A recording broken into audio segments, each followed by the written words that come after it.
गरुडध्वज मंगलम पुंडरीकाक्षं मंगलाय तनूहरि। ओम अपवित्रः पवित्रो वः सर्वावस्थांगतोऽपि वः यस्मरेत् पुंडरीकाक्षं हर्षमाधानं तरशुचिः पुंडरीकाक्षात्मातु अस्तु प्रक्षाल्यम्।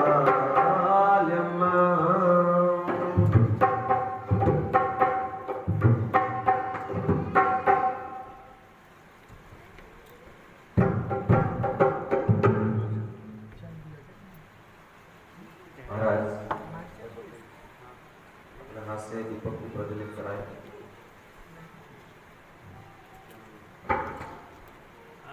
अर्जुन ओम चंद्रमा मनसुजात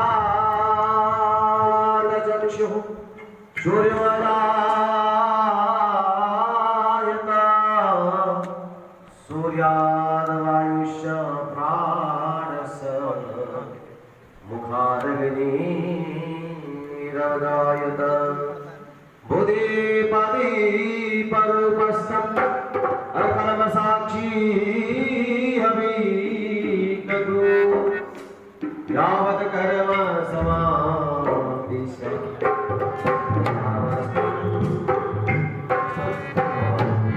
शुभं करोतु कल्याणं आरोग्यं सुखसम्पदं शत्रुबुद्धिविनाशाय पूजादीपम् चक्रं च महापूर्णं पवित्रं पापनाशनम् आपदाहर्तो नित्यं लक्ष्मी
जनक सुते समुझाई कर बहुविध की बहुविध धीरज की चरण कमल सिर नाहि कपि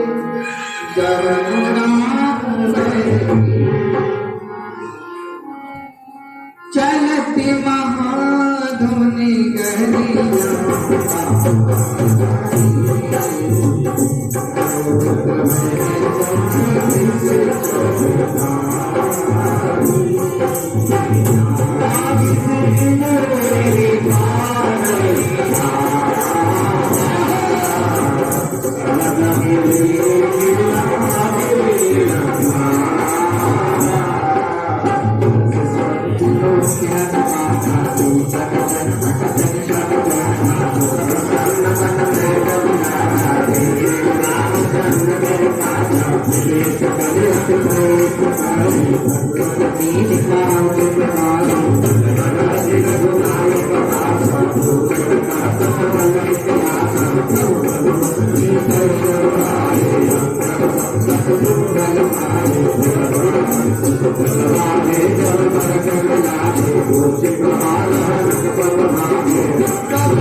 जा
Thank you.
यह मिल जाए कृपा निधि वो तेरे सागे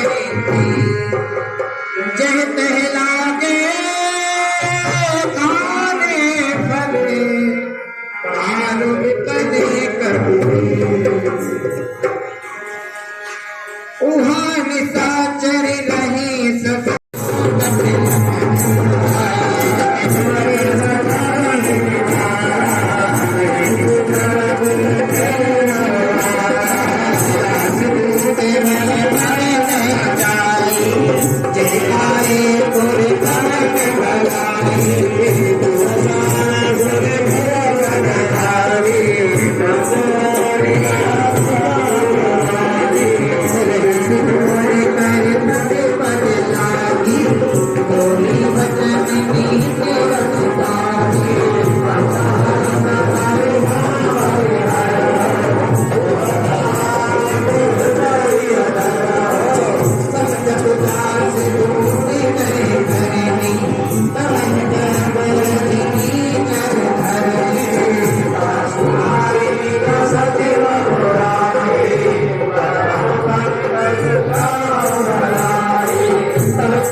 बीती जाए मरिया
Thank you.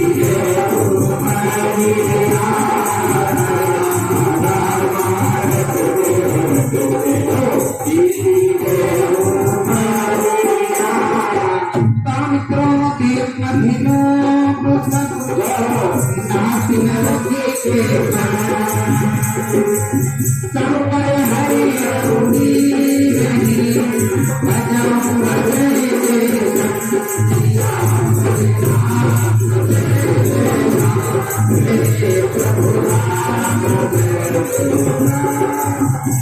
राम नहीं नर होता तुझे सरकार करता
नीति बखाने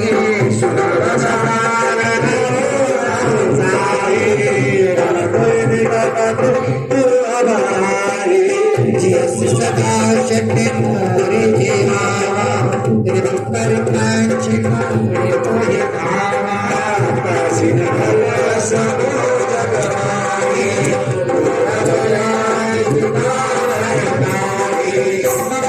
बसे सब श्री मरि प्रीति सट मिल जाए तो नीति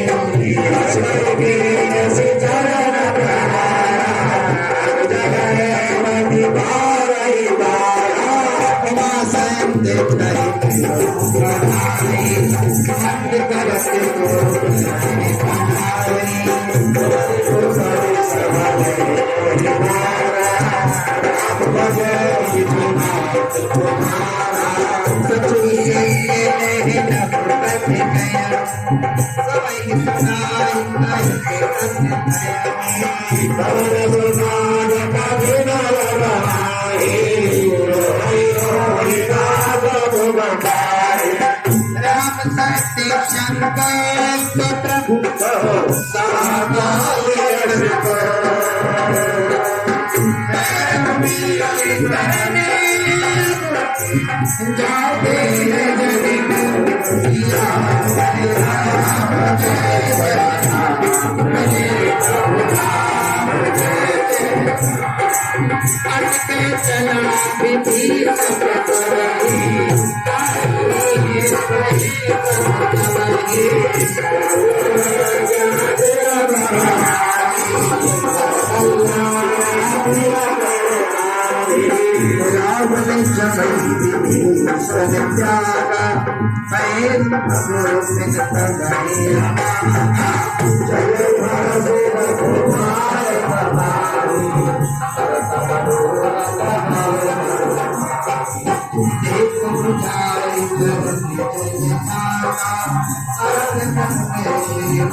Thank you. सियावर राम जय जय राम तेरे प्रभु राम जय जय राम बदलाते जाऊं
तेरे प्रभु प्रभु राम जय जय राम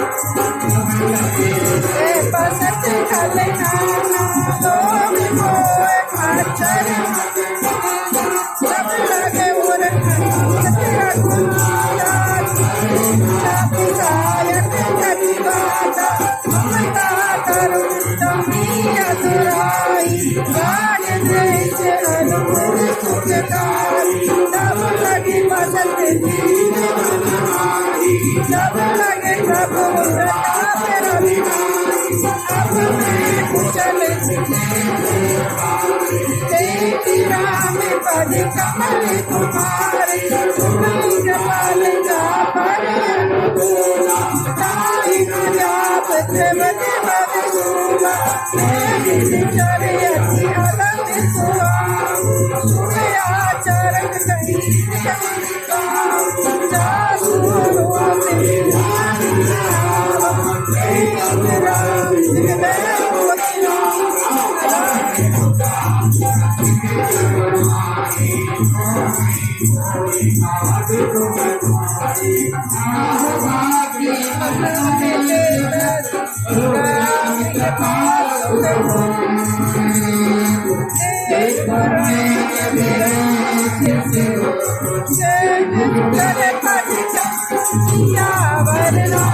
में जय जय राम मेरे प्रभु राम जय जय राम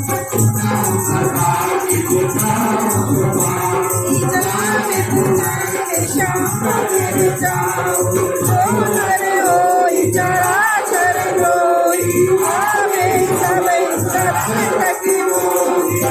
मत मोए कपट चलना करम चले साधु समान जननी जन के बात होते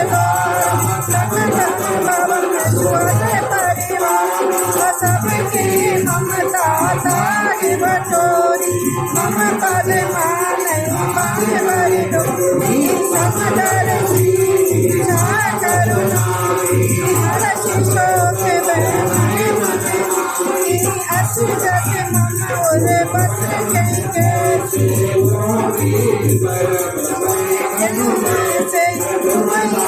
के सत्य ये करम दे नहीं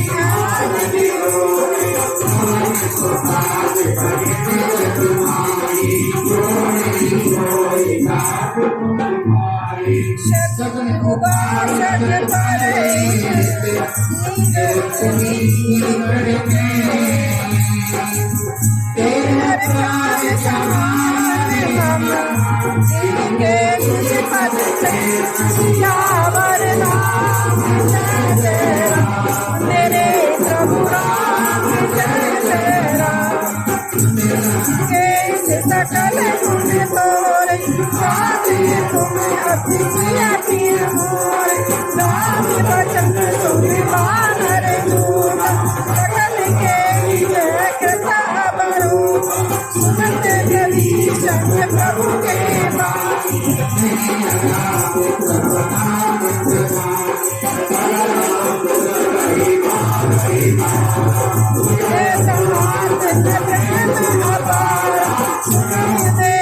सचराचर जगत पाले उरे अंतर पूरी पशुपत प्रभु पद प्रीत सरत शोभई अब कृपाल के भगत पावनी तेरे दाय शिव मन पावनी तेरा प्रयास तुरंत तब इच्छा मोर दर्द मोर जग अस कई राम तिलक तेरी सुमन दृश्य अब मैया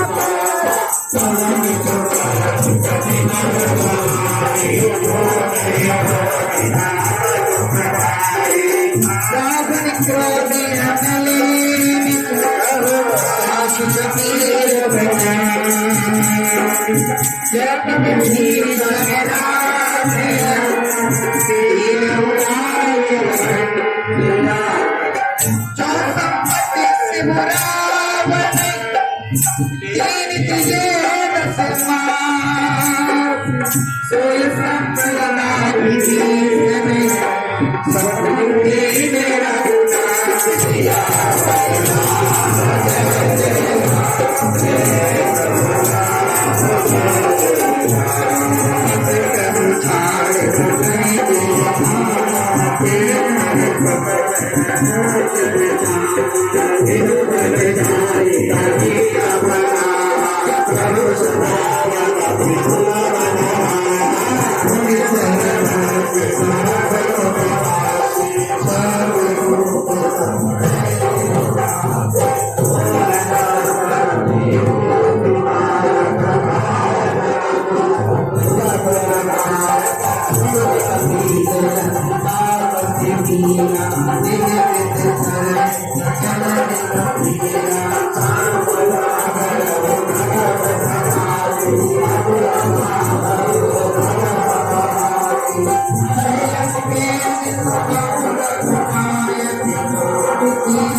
तुम्हारे कुल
लक्ष्मण बाण सरासने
Amen.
उन्नत विनीत वचन कहे कृपाल मुस्कान जिह मेरे उतरे बात करो तास करो।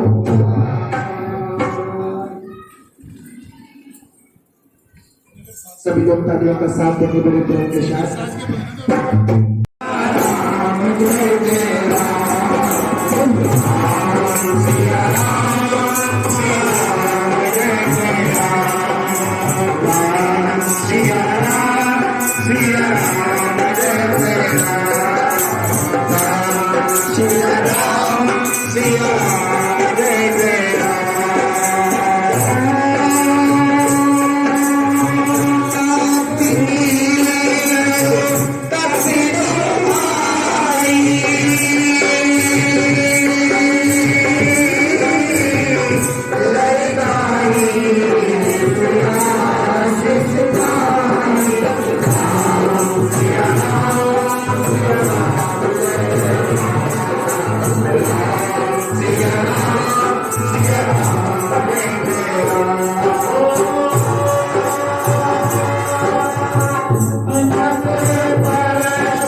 Ram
निजी भवन गवन सिंधु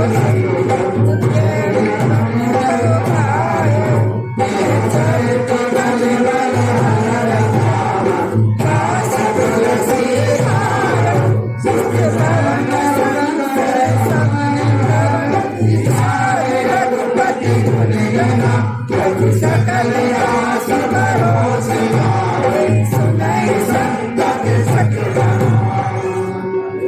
सकल सुमंगलदायक रघुनायक गुणगान सागर सुरैत तरे सिंधु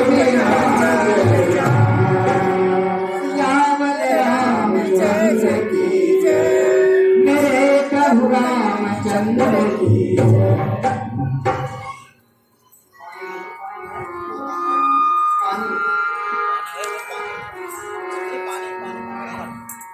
श्री गुरु चरण सरोज रज निज मन मुकुर सुधार हरि राम रघुवर विमल जस जो गायक बुद्धिहीन तनु जानिके सुमिरो पवन कुमार बल बुद्धि विद्याले हो हरौ कलेश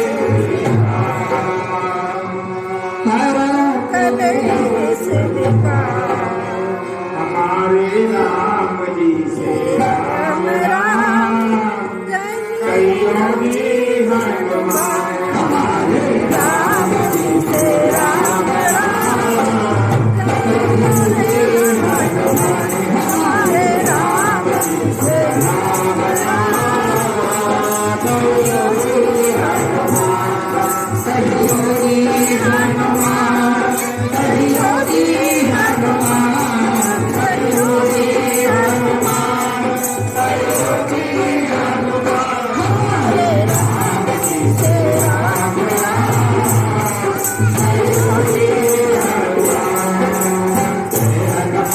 ज्ञान गुण सागर जय कपीश गुण सागर बल कामा अंजन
रामचंद्र के काज सवारे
ईश्वर पाला ईश्वर सब जग मानो सरस गुण जोड़ पानो आई मधुर भर गानो जब मंगल गावे जग में राम जय अग्रज नारी तुम काज जगत के जैसे शुभ नामो प्रभु जैसे नाम तुम्हारे तुम रखवारे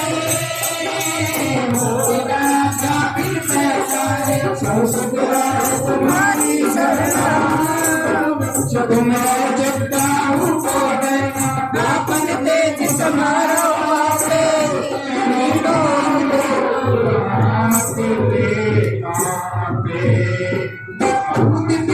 निकट नहीं आवे महावीर जब नाम निकट नहीं आवे महावीर जब नाम सुनावे हमारे राम जी जय राम राम कहियो जी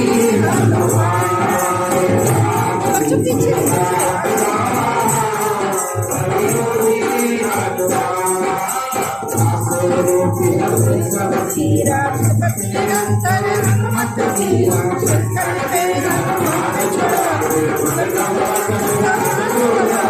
शंकर राम तपस्वी राजा जिनके काज करे तुम साजा सोई अमित जीवन बल पावे ताप तुम्हारा जगत उजियारा संत के तुम रखवारे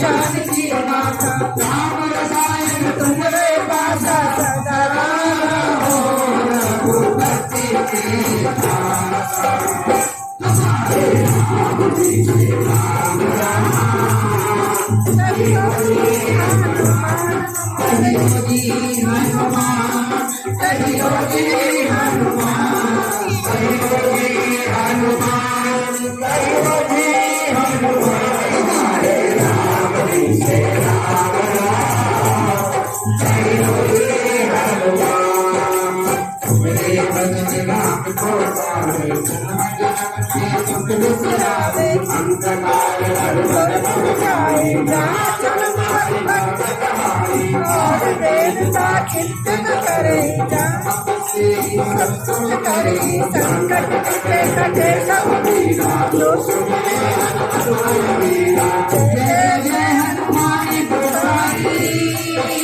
कृपा करो गुरुदेव की आई पाठ करे कोई छूटे बंदे महासुखोई हनुमान चालीसा होए शिष्य साथी कोई तुलसीदास सदा है तेरा कीजे नाम तेरे हमारे राम जी से राम राम कहियो जी हनुमान हमारे राम जी से राम राम कहियो जी हनुमान हमारे राम जी से राम राम कहियो जी हनुमान हमारे राम जी से राम राम कहियो जी हनुमान कहियो जी हनुमान कहियो जी हनुमान कहियो जी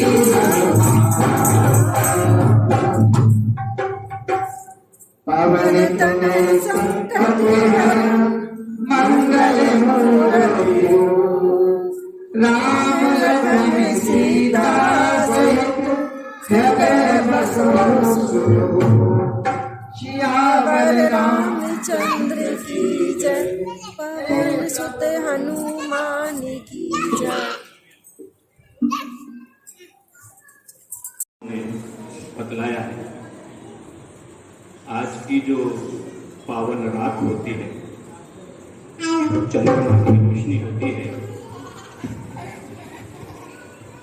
उस चांद रात में अमृत की वर्षा होती है। ऐसा हमारे शास्त्रों में भी कहा गया है, हमारे पूर्वजों ने बुजुर्गों ने भी बताया है। पीछे मंच पर आप एक बैनर देख रहे होंगे, श्री बालाजी मानव सेवा समिति। यह श्री बालाजी मानव सेवा समिति आप सबके बीच में 2012 से कार्यरत है। समाज में सामाजिक रूप से कार्य करती रहती है, विशेषतः सेवा के कार्यों में अपना योगदान देती है। हर वर्ष हम शरद पूर्णिमा के पावन पर्व पर अपने इस ट्रस्ट का वार्षिकोत्सव कार्यक्रम आयोजित करते हैं। पिछले 3 वर्षों से हम अपनी इस संस्था के माध्यम से समाज में सेवा के कार्यों को बढ़ा रहे हैं। फरवरी 2020 में जिस प्रांगण में आप बैठे हैं, इसी प्रांगण में बसंत पंचमी के पावन पर्व पर संस्कार केंद्र की स्थापना हमने की थी।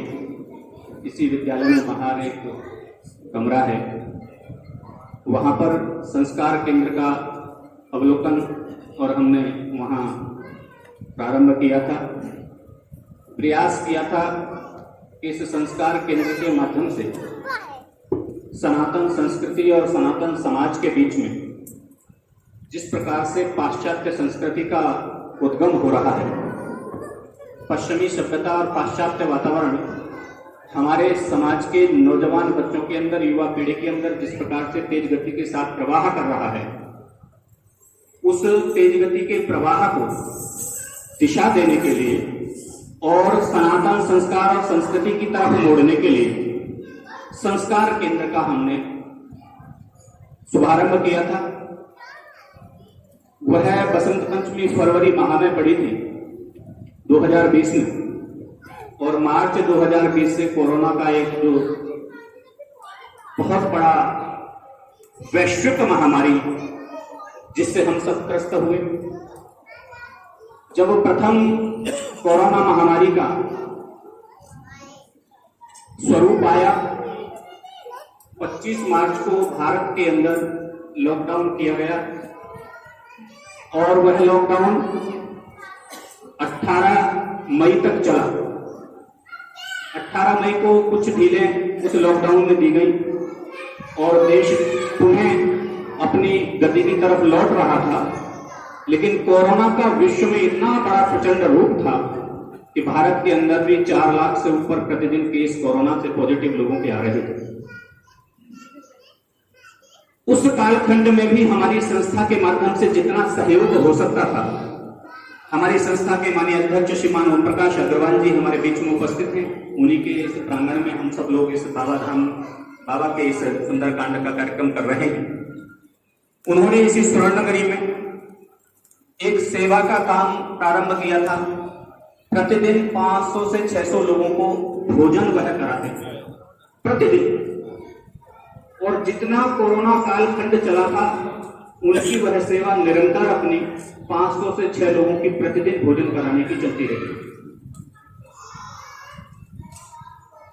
धीरे धीरे 2020 वर्ष निकल गया, 2021 आया और मार्च के लास्ट में अप्रैल के फर्स्ट वीक से कोरोना की सेकंड वेव आई।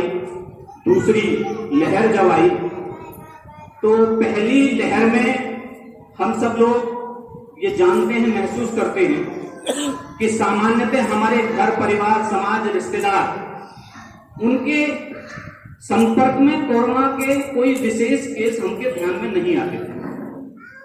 लेकिन जब सेकंड वेव आई, दूसरी लहर के अंदर, मैं ये मानता हूं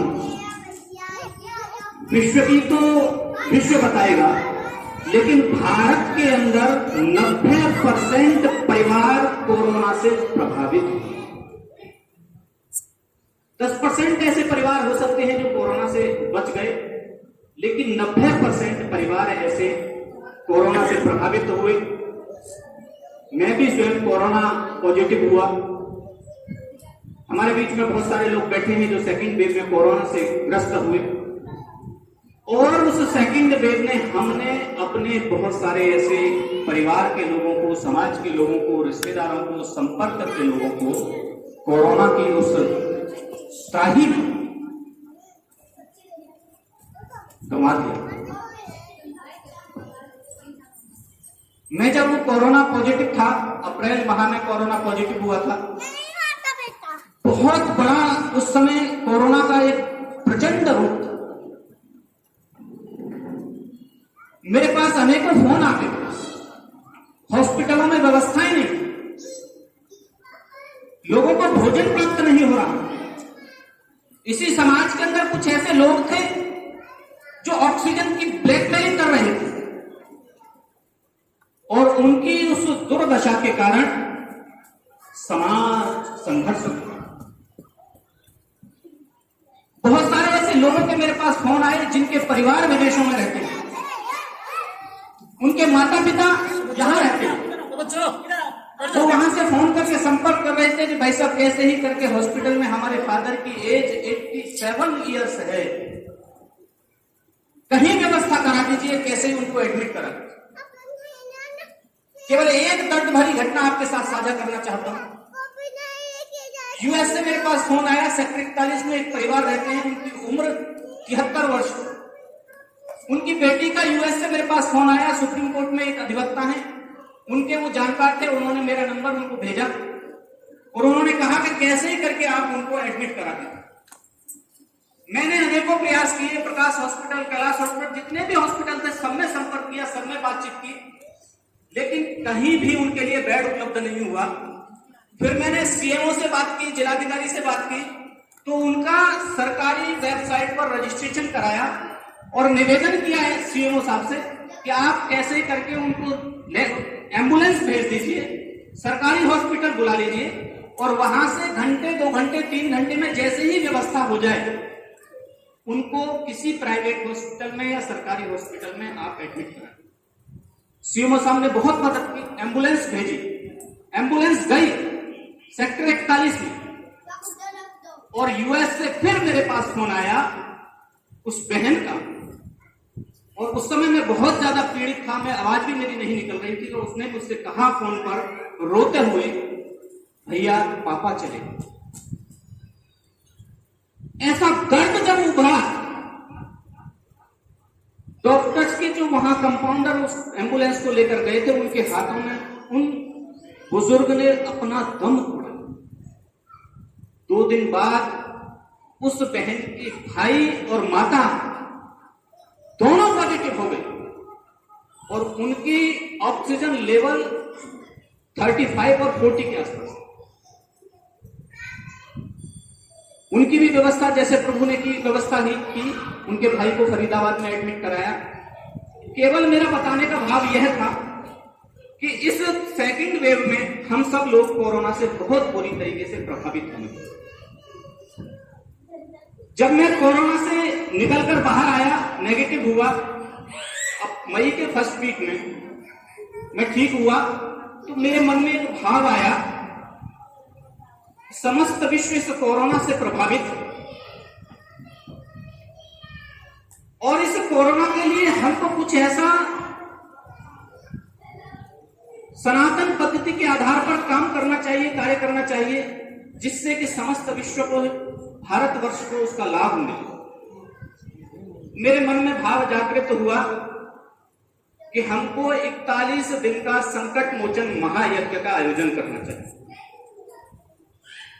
संकट मोचन महायज्ञ होगा तो बालाजी महाराज की कृपा होगी, कोरोना से जो कोरोना की त्रासदी है इस पर प्रभु की कृपा होगी, इसको वो समेटेंगे और लोग इससे प्रभावित होने से बचेंगे, ऐसा भाव जागृत हुआ। मैंने माननीय अध्यक्ष जी को निवेदन किया,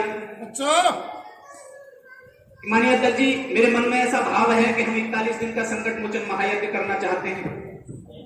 तो अध्यक्ष जी ने कहा भाई 41 दिन तो बहुत होते हैं, कोरोना का काल चल रहा है, कैसे आयोजित करेंगे। मैं बड़े उत्साह के साथ आया था, लेकिन मेरा उत्साह वो कमजोर हो गया, मैं वापस चला गया। लेकिन फिर प्रेरणा हुई, फिर प्रभु की कृपा हुई, नहीं मन ने कहा नहीं करना, मैं फिर आया अध्यक्ष जी के पास में, फिर कहा, मैंने कहा भाई साहब ऐसे बात है, तो उन्होंने कहा यार 2 दिन का कर लो, 4 दिन का कर लो, 5 दिन का कर लो, ज्यादा से ज्यादा। समिति के और लोगों से मैंने बातचीत की तो सबने कहा कि 41 दिन बहुत होते हैं, 41 दिन का नहीं करना, कम दिन का कर सकते हैं, 11 दिन का कर लो, ऐसे आया। माननीय महासचिव जी से बात हुई तो उन्होंने कहा कि भाई 1 दिन का कार्यक्रम रखो और बड़ा कार्यक्रम रखो, 108 कुंडीय महायज्ञ रखो। तो मैंने कहा कोरोना का काल है, 108 कुंडीय महायज्ञ रखेंगे, बहुत सारी भीड़ आएगी, लोग प्रभावित होंगे, प्रशासन भी परेशान होगा, तो इससे हमको बचने का प्रयास करना चाहिए। बस मन में संकल्प कर लिया कि नहीं करना है। तो माननीय अध्यक्ष जी ने कहा भाई ठीक है, संकल्प कर लिया है, करना है तो ठीक है करो, लेकिन थोड़ा व्यवस्था को ध्यान में रख के करना। 2 जून को मेरे मन में संकल्प पूर्ण हुआ। 5 जून को मैंने 5 ब्राह्मणों से इस कार्यक्रम के लिए वार्ता की और उन 5 ब्राह्मणों ने 13 जून का सर्वसम्मति से इस संकट मोचन महायज्ञ के लिए मुहूर्त निकाला। 5 ब्राह्मणों अलग अलग बात की थी। सर्वार्थ सिद्ध योग था उस दिन। 24 जुलाई को यह महायज्ञ हमारा पूर्ण होना था। 25 जुलाई को गुरु पूर्णिमा का पावन पर्व था। 42 दिन का यह कार्यक्रम चला। 5 जून को फाइनल हो गया कि संकट मोचन महायज्ञ होगा। 7 जून से मैंने यजमानों को बनाना प्रारंभ किया, फोन करने शुरू किए, आग्रह किया भाई साहब ऐसे ऐसे कार्यक्रम कर रहे हैं, पारिवारिक कार्यक्रम है, एक व्यक्ति को प्रतिदिन आना है, 41 दिन के 41 यजमान हम बनाएंगे और 1 दिन की आहुति आपको स्वीकार करने हैं। मैंने जितने लोगों को फोन किया उतने लोगों में से केवल 2 लोगों ने मनाही की, सबने सहस्त्र स्वीकार किया। और जिस दिन मैंने 5 जून को यह संकल्प किया था, बालाजी महाराज से प्रार्थना की थी कि श्री बालाजी महाराज 13 जून को संकट मोचन महायज्ञ प्रारंभ होना है। मेरी ये विनम्र प्रार्थना है आपके चरणों में कि यज्ञ प्रारंभ होने से पहले 41 दिन के 41 यजमान आपकी कृपा से बन जाने चाहिए। और 11 जून की रात्रि को 43 यजमान पूर्ण हो गए थे। ये बालाजी महाराज की कृपा। बीच में 1-2 यजमानों के साथ परिवार में समस्या हुई, कुछ बीमारी का कारण रहा, ये रहा। हमने बीच में फिर और लोगों से बात की और यजमान बढ़ गए। जिस दिन पूर्ण आहुति हुई उस दिन उस संकट मोचन महायज्ञ के 53 यजमान थे। जिस दिन समापन हुआ मन में भाव आया 3 दिन पहले कि जिस दिन समापन है उस दिन 5 यजमान होने चाहिए। हमारे ट्रस्ट के माननीय अध्यक्ष, माननीय महासचिव, इनको हमने रोक कर रखा था कि आपको लास्ट में हम सोचेंगे, अभी बीच में नहीं बुलाते हैं। 5 यजमान उस दिन बाबा की कृपा से 5 यजमान समापन वाले दिन रहे। और मैंने ये महसूस किया कि जिस दिन पूर्णाहुति बालाजी महाराज की गुरु पूर्णिमा को 25 जुलाई को हुई, उस दिन गौतम बुद्ध नगर के अंदर कोरोना के 124 केस थे। माननीय महासचिव जी ने मुझे फोन करके बताया था कि राघव जी केस बढ़ रहे हैं। मैंने कहा ठीक है भाई। लेकिन जैसे ही पूर्णाहुति हुई 15 दिन के अंदर गौतम बुद्ध नगर के अंदर से कोरोना का एक भी केस नहीं रहा था, समाप्त। और गौतम बुद्ध नगर में ही नहीं, अपने क्षेत्र में, पश्चिमी उत्तर प्रदेश में और उत्तर प्रदेश के अंदर धीरे धीरे कोरोना समाप्त हो गया। संपूर्ण देश के अंदर धीरे धीरे कोरोना की जो लहर थी वो समाप्त होने लगी। बॉम्बे और केरल 2 ऐसे प्रांत थे जहां बड़ी मात्रा में कोरोना के केस आ रहे हैं। आज भी वहां आ रहे हैं। लगभग 22-23 हजार के आसपास इस समय पूरे देश के अंदर केस आ रहे हैं, जिसमें से तो इसलिए हम उस संस्कार केंद्र को आगे नहीं बढ़ा पा रहे हैं। जैसे सभी चीजें सामान्य होंगी तो हम परिवारों से संपर्क करके बच्चों को उस संस्कार केंद्र की रचना में लाने का प्रयास करेंगे और आगे बढ़ाएंगे। हमारे बीच में हमारे इस संस्था के माननीय अध्यक्ष श्रीमान ओम प्रकाश अग्रवाल जी हमारे बीच में उपस्थित हैं। हम सब आपके मार्गदर्शन में, आपके नेतृत्व में इस संस्था का कार्य आगे बढ़ाते हैं। हमारे इस संस्था के वरिष्ठ उपाध्यक्ष श्रीमान मुकेश यादव जी हमारे बीच में उपस्थित हैं। हमारे इस संस्था के वरिष्ठ उपाध्यक्ष श्रीमान कुलदीप शर्मा जी हमारे बीच में उपस्थित हैं। हमारे इस संस्था के महासचिव श्रीमान प्रमोद चौहान जी हमारे बीच में उपस्थित हैं। हमारे इस संस्था के कोषाध्यक्ष श्रीमान शतप्रकाश अग्रवाल जी हमारे बीच में उपस्थित हैं। हमारे इस संस्था के सचिव श्रीमान अंकित मित्तल जी हमारे बीच में उपस्थित हैं। हमारे इस संस्था के सह कोषाध्यक्ष श्रीमान जयप्रकाश जी हमारे बीच में उपस्थित हैं। हमारे इस संस्था के व्यवस्था प्रमुख श्रीमान अमरजीत जी हमारे बीच में उपस्थित हैं। हमारे गार्जियन श्रीमान के Singh ji retired squadron leader हैं। आपका बड़ा स्नेह और बड़ा आशीर्वाद मेरे ऊपर रहता है। मैं जब भी आपको आग्रह करता हूं, निवेदन करता हूं किसी कार्य के लिए, तो आप निसंकोच बिना कुछ पूछे स्वतः ही दौड़े चले आते हैं। ये मेरा सौभाग्य है। हम श्री बालाजी महाराज के श्री चरणों में प्रार्थना करते हैं कि इस वार्षिकोत्सव कार्यक्रम के माध्यम से शरद पूर्णिमा के इस पावन पर्व पर जो हमारा और हमारी संस्था का और हमारे पदाधिकारियों का संकल्प है, ग्रेटर नोएडा की पावन भूमि पर यहाँ उसका उद्गम हो, उसका शुभारंभ, उसकी नींव बढ़ रही है। 10% भूमि के सहयोग की घोषणा माननीय ट्रस्ट के अध्यक्ष महोदय जी ने की है। आगे भी उनके नेतृत्व में चीजें बढ़ेंगी और जो 2.25 करोड़ रुपए की राशि का लक्ष्य है वह पूर्ण होगा। बाबा धाम की स्थापना होगी। मां काली, मां शक्ति, मां सरस्वती, तीनों शक्तियों के साथ 9 देवियों की स्थापना वहां होगी। रुद्र त्रिनेत्रधारी सबके संवाहक, कालों के काल महाकाल भगवान शिव के 12 ज्योतिर्लिंगों की उस पावन धाम में स्थापना होगी। ऐसा संकल्प अपने ट्रस्ट का है। आप सब इसमें उसके सहयोगी बनेंगे, संवाहक बनेंगे, सहायक बनेंगे। जिस योग्य हम हैं, जिस सामर्थ्य जो हमारी है, उस सामर्थ्य के आधार पर हम उसको पूर्ण करेंगे, ऐसा मुझे पूर्ण विश्वास है। ऐसे ही शब्दों के साथ मैं श्री बालाजी महाराज के चरणों में निवेदन करते हुए, प्रार्थना करते हुए, वंदना करते हुए, साष्टांग प्रणाम करते हुए आग्रह करता हूं कि हे बालाजी महाराज, हमारी इस संस्था के संकल्प को भगवान श्री राम के चरणों में पहुंचाने का कार्य करें और आपके धाम की स्थापना हो, ऐसा हमको आशीर्वाद प्रदान करें। जय श्री राम। मैं अपने माननीय अध्यक्ष जी से निवेदन करता हूं। अभी सारा तो आपने बताया कि मैं क्या कहूँ। भैया ये एक बीड़ा उठाया हुआ है और जो राजस्थान में बालाजी का मंदिर है वैसे ही यहाँ बनाने का संकल्प किया है और इसमें आप सब लोगों का सहयोग चाहिए। तन मन धन से जैसा आप दे सकते हैं और अपने और साथियों जो भी हैं उनको भी प्रेरित करें।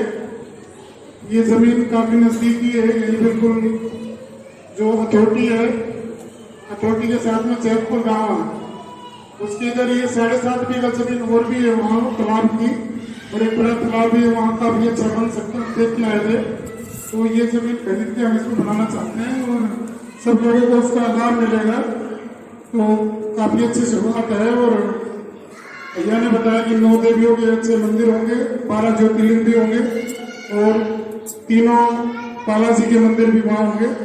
तो इस तरह का एक अनोखा बनाने की इच्छा है और इसमें सभी का साथ चाहिए, यही कहना चाहूंगा।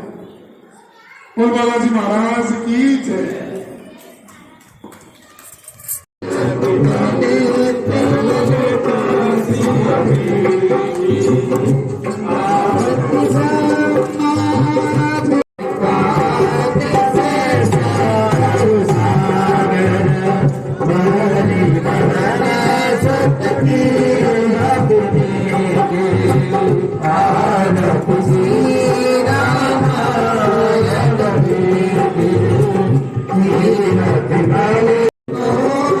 Thank you.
पुष्पे देवा देवाभिवंदनम ओम समस्त देवी देवता दरबार मध्ये समस्त देवी देवताभ्यो नमो नमः।